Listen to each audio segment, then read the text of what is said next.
ॐ अज्ञानतिमिरान्धस्य ज्ञानञ्जनशलाकया चक्षुरुन्मिलितं येन तस्मै श्रीगुरुवे नमः। हरे कृष्णा। भगवद गीता अध्याय 6 और श्लोक संख्या 3। आरुरुक्षो मुने योगं कर्म कारणं मुच्यते योग आरूढ़स्य तस्य एव शमः कारणं मुच्यते। अष्टांग योग के नव साधक के लिए कर्म साधन कहलाता है और योग सिद्धि पुरुष के लिए समस्त भौतिक कार्यकलापों का परित्याग ही साधन कहा जाता है। तो जैसा कि इस अध्याय का शीर्षक ही है, हाँ, योग के ऊपर ही सारा है और हम सुनेंगे हम इसमें ध्यान से सुनेंगे कितने प्रकार के योग हैं, उनके क्या क्या अलग अलग निष्कर्ष हैं, कौन सा योग करणीय है इस युग में, कौन सा अकरणीय है इत्यादि। अर्जुन भी बहुत सारे प्रश्न पूछेंगे क्योंकि योग के ऊपर बहुत सारा बड़ा फेमस वर्ड हो चुका है आज के डेट में, yoga. I think one of the most favourite word जिसके ऊपर खोज करी जा रही है और हर कोई अपना अपना प्रोसेस बना रहा है योग के ऊपर। तो योग का जो साधारण मतलब है, श्रील प्रभुपाद इसके परपट में बताते हैं, परमेश्वर से युक्त होने की विधि को योग कहते हैं। युक्त, जुड़ने को योग घटा बचपन में करते थे, अगर आप हिंदी मीडियम में पढ़े हैं तो प्लस माइनस योग। तो ये योग क्या है, किससे कनेक्शन बनाया जा रहा है? भगवान से। तो परमेश्वर से युक्त होने की विधि योग कहलाती है, ये हमें समझना पड़ेगा। तो अष्टांग योग के नव साधक के लिए कर्म, तो योग के बारे में बता रहे हैं कि योग वास्तव में, क्योंकि हम योगा ही कर रहे हैं, तो यहाँ बता रहे हैं अष्टांग योग। खास तौर पे अष्टांग योग होता है जिसमें हमने सुना था, हमने डिस्कस किया था, यम नियम, प्राणायाम इत्यादि हमने सुना था। तो ये जो प्रोसेस है, यम नियम प्राणायाम प्रत्याहार, यम नियम आसन प्राणायाम प्रत्याहार, फिर ध्यान समाधि इत्यादि। तो इसका कुछ प्रारंभिक विधियाँ हैं, कुछ अंतिम विधियाँ हैं। अगर 2 कैटेगरी में इसको डिवाइड करें तो इसकी जो प्रारंभिक विधियाँ हैं, प्रारंभिक विधियाँ का मतलब हो गया यम नियम आसन प्राणायाम। और ये जो प्रारंभिक विधि है अष्टांग में, पहली 4 तो हम कई बार इसको सकाम कर्म के पे स्थित कह देते हैं, क्योंकि ये बेसिकली आप इसमें कुछ हायर कॉन्शियसनेस को डेवलप नहीं कर रहे हो, कुछ ध्यान नहीं लगा रहे हो, केवल हम क्या कर रहे हैं, केवल हम अपने शरीर को किस तरह से बांध रहे हैं, अपने श्वास को कंट्रोल करने का प्रयास कर रहे हैं। अल्टीमेट पर्पस आगे क्लियर होगा कि उससे फिर हमें क्या करना है, प्रत्याहार, ध्यान, विषयों से अपने मन को हटाना है, भगवान में ध्यान को लगाने का प्रयास करना है, वो बाद का प्रोसेस है। तो ये जो पहला प्रोसेस है, यहाँ पे प्रभुपाद भी लिखते हैं, इस पहले प्रोसेस को हम सकाम कर्म भी बोल देते हैं। हाँ, ऐसे इसको सकाम कर्म बोल दिया जाता है, क्योंकि एक तो इसमें अभी भगवान से रिलेटेड ध्यान इत्यादि नहीं है।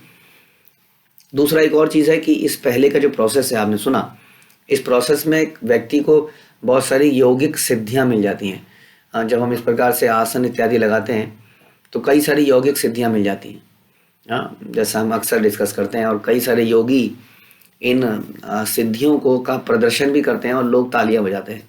ख़ासतौर पे आप ऐसी जगह चले जाएंगे जैसे हिमालय के तलहटी पे चले जाएंगे, या कई बार आप जब प्रयाग या इत्यादि में कुंभ का मेला होता है, आप देखेंगे बहुत सारे योगी लोग भी वहाँ आते हैं, वो बहुत सारे अजूबी चीज़ें भी वहाँ पर दिखाते हैं, लोग बड़े हैरान हो जाते हैं उनको देखकर। तो ऐसी जगहों में कई बार आप योगियों को अपने कर्तव्य दिखाते हुए देखेंगे।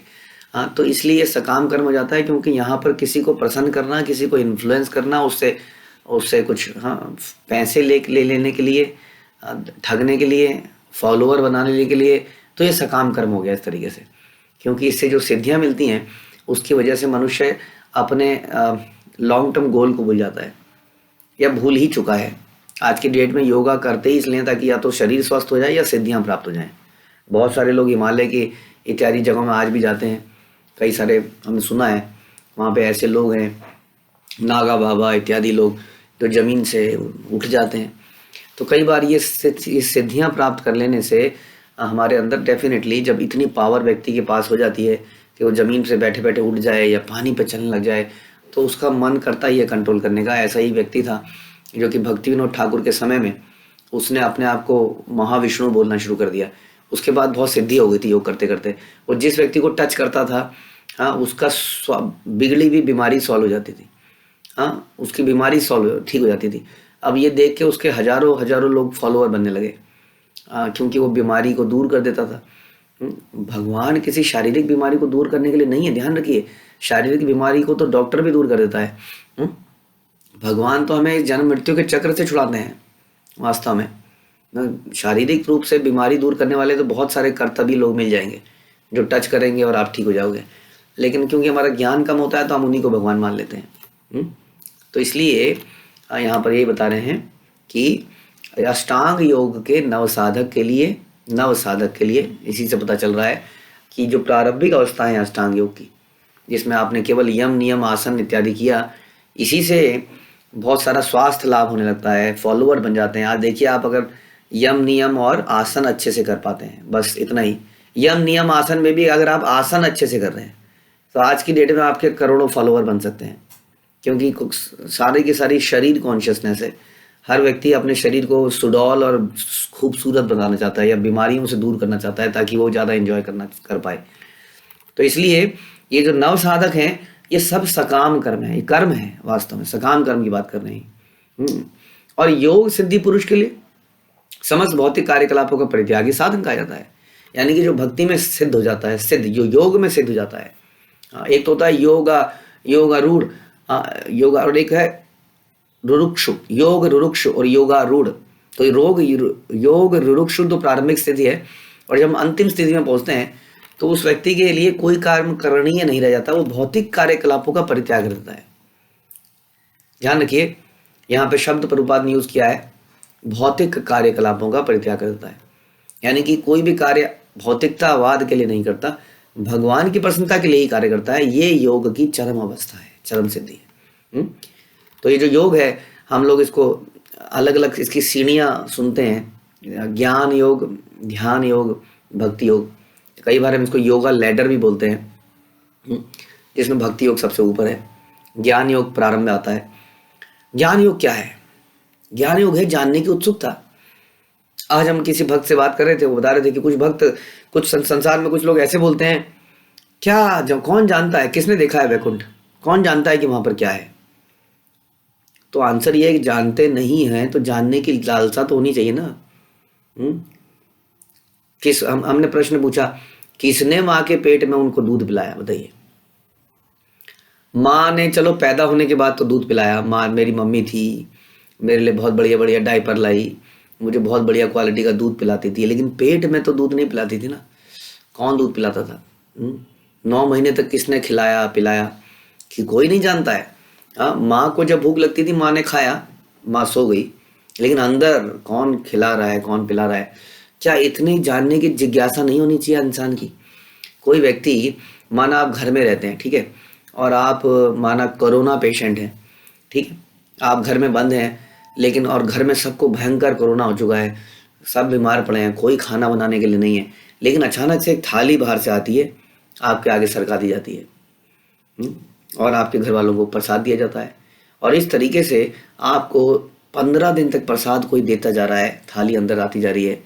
तो कोई कृतज्ञ जानवर होगा, कोई जानवर, he must be a dog, dog भी वफादार होता है, he must be a pig.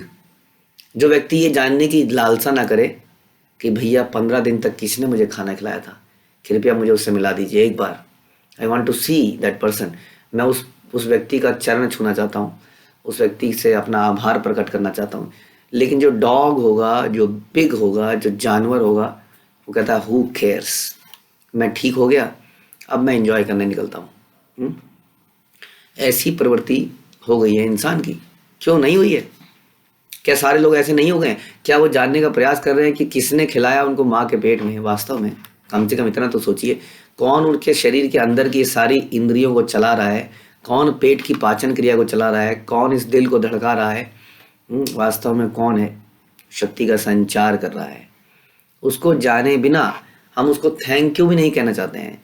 No thank you for person जो हमें सेब दे रहा है, केला दे रहा है, अन्न दे रहा है, रोटी चावल दे रहा है। वास्तव में हम लोग फैक्ट्रियों में नहीं बना पा रहे हैं सारी चीज़ें। अभी तक हमने कोई ऐसी फैक्ट्री नहीं बनाई है जिसमें हम अन्न को बना रहे हैं। हम अन्न को प्रोसेस जरूर कर रहे हैं लेकिन बना नहीं रहे हैं।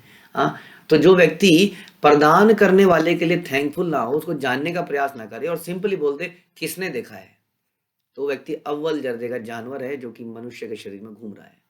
हुँ? तो इसलिए ज्ञान योग हम बता रहे थे आपको। ज्ञान योग यही जानने के लिए, यही जिज्ञासा करने के लिए है। जो इतनी जिज्ञासा भी ना करे, वो जानवर है। क्योंकि जानवर और मनुष्य में फ़र्क होता है कि मनुष्य जिज्ञासा करता है और जानवर जिज्ञासा नहीं कर सकता है। इसलिए जब मनुष्य जिज्ञासा करता है, तो वो ज्ञान योग में प्रारंभ करता है और ज्ञान योग में धीरे-धीरे जब वो आगे बढ़ता है, तब उसको समझ में आता है, ओह! भगवान है वास्तव में, हू इज़ सप्लायर, जो कि हर चीज़ को प्रोवाइड कर रहे हैं। हाँ?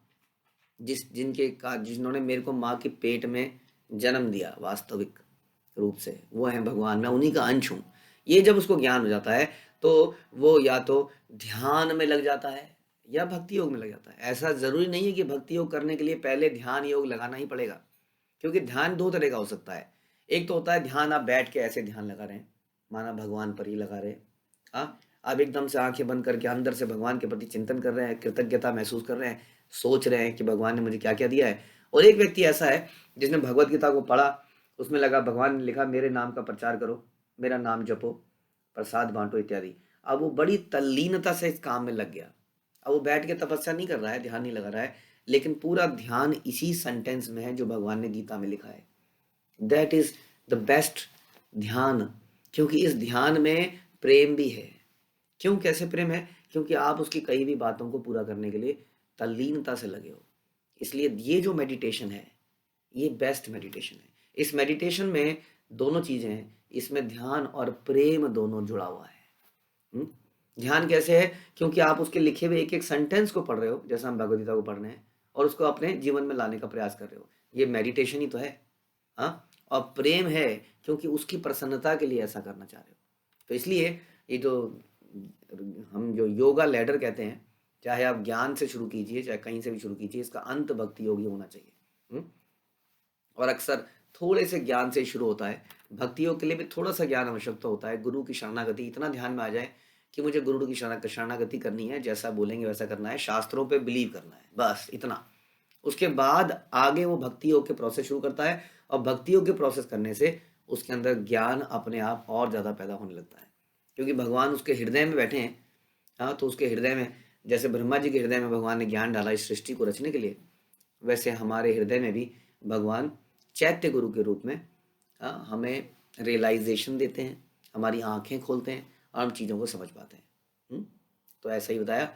यहाँ बता रहे हैं कि जो अष्टांग योगी है उसको बहुत प्रयास करना पड़ता है इस ध्यान को लगाने के लिए, शरीरों को बहुत टेढ़ा मेढ़ा करना पड़ता है और आगे जाके बताया जाएगा किसी एकांत स्थान पे जाना पड़ता है, जो कि नॉट पॉसिबल इस युग में।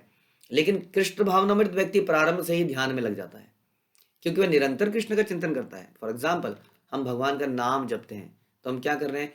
एक तरह से भगवान का चिंतन। अभी हम लोग कथा बोल रहे हैं और कथा सुन रहे हैं, ये क्या हो रहा है? भगवान का चिंतन मनन हो रहा है। तो इसलिए भक्ति योग प्रारंभ से ही ध्यान में लग जाता है, जबकि अष्टांग योगी को ध्यान में आने के लिए पहले बहुत कुछ करना पड़ता है। तो इसलिए समझना पड़ेगा कि जो अल्टीमेट ऑब्जेक्टिव हमारा क्या है? योग सिद्ध पुरुष समस्त भौतिक कार्यकलापों का परित्याग कर देता है। इसलिए जो यौगिक व्यक्ति, सो कॉल्ड योगा एक्सपर्ट, अगर सारे भौतिक कार्यों को कर रहा है, मटेरियल एक्टिविटीज, तो वो योग सिद्ध व्यक्ति नहीं है। संसार उसको बड़ा ही योग सिद्ध माने, चाहे वो हाथ पैरों को कैसा भी टेढ़ा कर ले, चाहे वो कितने भी करतब दिखा ले, जादूगरी क्यों ना कर ले, क्योंकि वो भौतिक कार्यकलापों को जारी किए हुए है, इसलिए वो योगा सिद्ध नहीं है। और एक सिंपल सा भक्ति योग में लगा हुआ भक्त, जो पूरे दिन भगवान का ही चिंतन मनन, उनकी सेवा, उनका जप, उनका श्रवण, उनका कीर्तन करता है, वो व्यक्ति योग सिद्ध बन जाता है। ठीक है। हरे कृष्णा। श्रील प्रभुपाद की जय। भगवद गीता की